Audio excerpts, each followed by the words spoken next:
আজ রাত ৯টায় জর্জিয়ার অ্যাটলান্টায় বিতর্কে অংশ নিতে যাচ্ছেন প্রেসিডেন্ট জো বাইডেন ও সাবেক প্রেসিডেন্ট ডোনাল্ড ট্রাম্প। বিতর্কের জন্য ব্যাপক প্রস্তুতি নিচ্ছেন বাইডেন। তাদের প্রথম বিতর্কের আয়োজক CNN।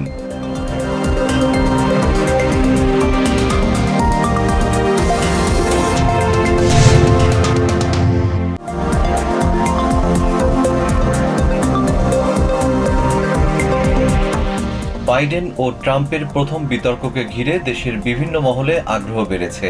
এই বিতর্কে কে কেমন কৌশল অবলম্বন করেন তা নিয়ে চলছে নানা আলোচনা। তবে নিউ ইয়র্কের জনপ্রতিনিধিরা বলছেন, এই বিতর্কে শেষ পর্যন্ত গণতন্ত্রের জয় হবে।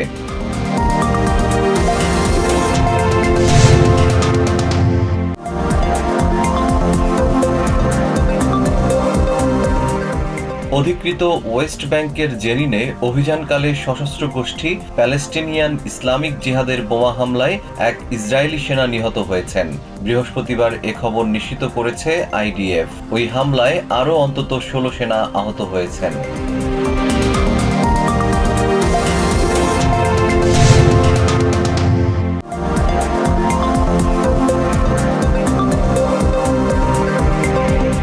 আমেরিকার শীর্ষ কর্মকর্তাদের সাথে বৈঠকে ইসরায়েলে অস্ত্র সরবরাহ সংক্রান্ত সমস্যা সমাধানে উল্লেখযোগ্য অগ্রগতি হয়েছে। ওয়াশিংটন সফররত ইসরায়েলের প্রতিরক্ষা মন্ত্রী ইয়োভ গ্যালান্ট এই তথ্য জানিয়েছেন।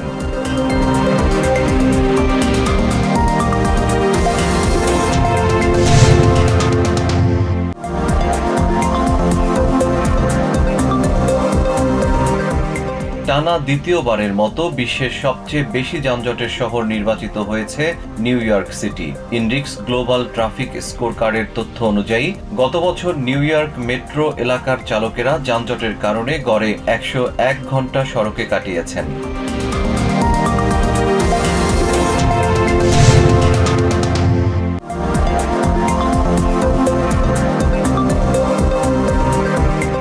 নিউ ইয়র্ক সিটির সাউথ ব্রঙ্কসে বায়ু দূষণের কারণে তাপমাত্রা আরও বেশি অনুভূত হচ্ছে বলে দাবি করছে পরিবেশবাদী সংগঠনগুলো।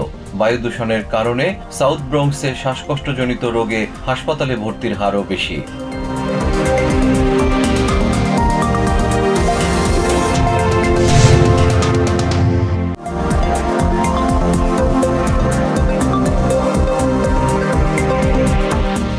নিউ ইয়র্ক সিটির কুইন্সে স্কুল থেকে বাড়ি ফেরার পথে ট্রাক চাপায় এক কিশোরীর মৃত্যু হয়েছে। এ ঘটনায় গুরুতর আহত হয়েছে ওই কিশোরীর ৮ বছর বয়সী ছোট বোন। বুধবার দুপুরে উডসাইড সেকশনে এ ঘটনা ঘটে।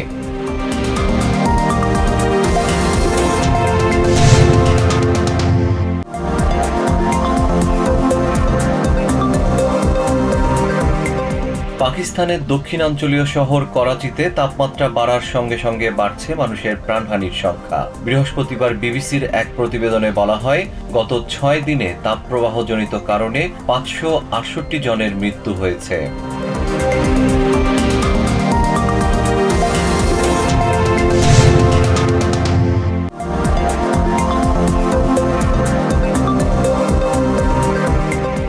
চলতি বছর বাংলাদেশ থেকে ১৩০০ মোটরসাইকেল ও ট্যাক্সি চালক নিয়োগ দেবে ইউনাইটেড আরব আমিরাত। এছাড়া আগামী বছর থেকে অন্তত ২০০০ করে চালক নেবে দেশটি। এসব তথ্য জানান প্রবাসী কল্যাণ প্রতিমন্ত্রী।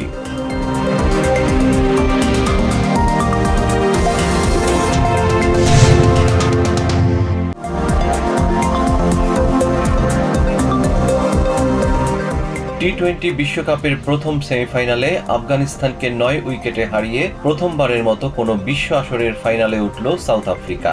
বুধবার রাতে ত্রিনিদাদের ব্রায়ান লারা স্টেডিয়ামে ম্যাচটি অনুষ্ঠিত হয়।